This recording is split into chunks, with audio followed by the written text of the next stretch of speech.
লোকসভা নির্বাচন 2024 আজ সারা দেশ তথা এই রাজ্যের 3 জেলাতেও কিন্তু দ্বিতীয় দফার ভোট অনুষ্ঠিত হচ্ছে। আর সকাল থেকেই সেই সকল আপডেট নিয়ে আমরা বারবারই আপনাদের সামনে উপস্থিত হচ্ছি। এই মুহূর্তে সবথেকে বড় যে খবর যেদিকে নজর রাখতে হবে সেটা হচ্ছে দেবাশিস ধরের নমিনেশন বাতিল করলো নির্বাচন কমিশন।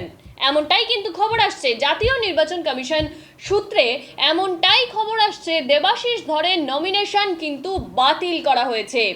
জাতীয় নির্বাচন কমিশন সূত্রে এমনটাই জানা যাচ্ছে বীরভূমের বিজেপি প্রার্থী, নতুন প্রার্থী দেবাশিস ধর। কেন বাতিল হলো? বীরভূমের বিজেপি প্রার্থী দেবাশিস ধরের মনোনয়নপত্র ঠিক কি কারণে বাতিল হয়েছে, কি জানাচ্ছে নির্বাচন কমিশন, শুনে নেব আমাদের প্রতিনিধি বিদীপ্তর কাছ থেকে। বিদীপ্ত, ঠিক কি জানতে পারছো এই বিষয়ে, বিস্তারিত জানাও।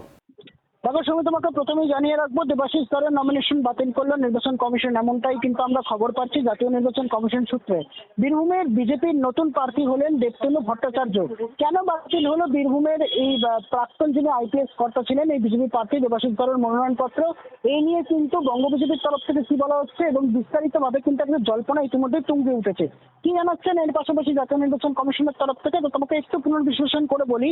2016 সালে দিল্লি হাইকোর্টের একটি রায় বলা হয়েছিল, যদি কোনো নির্বাচনী প্রার্থীকে তাহলে তাকে বিভিন্ন রকম সরকারি এজেন্সি থেকে কিন্তু তিনি যে পরিষেবা নিয়েছেন এতদিন ধরে, সেই পরিষেবাগুলোর মধ্যে কিন্তু আমরা জানি আইপিএস যারা কর্তারা হন তাদের কিন্তু সব রকমই আলাদা থাকে।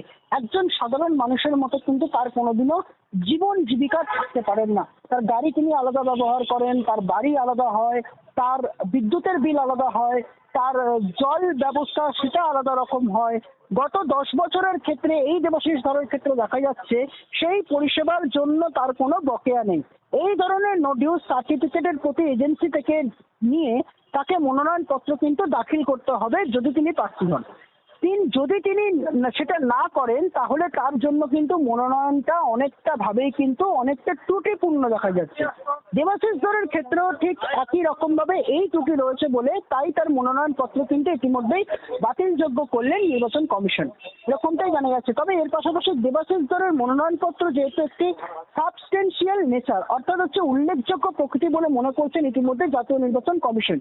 জনপ্রতিনিধিত্ব আইনের ভারতীয় সংবিধানের যে 36 নম্বর ধারা রয়েছে সেই ধারা অনুযায়ী দেবাশিস ধরের মনোনয়নপত্র কিন্তু ইতিমধ্যেই বাতিলযোগ্য বলে জানিয়ে দিলেন কমিশন।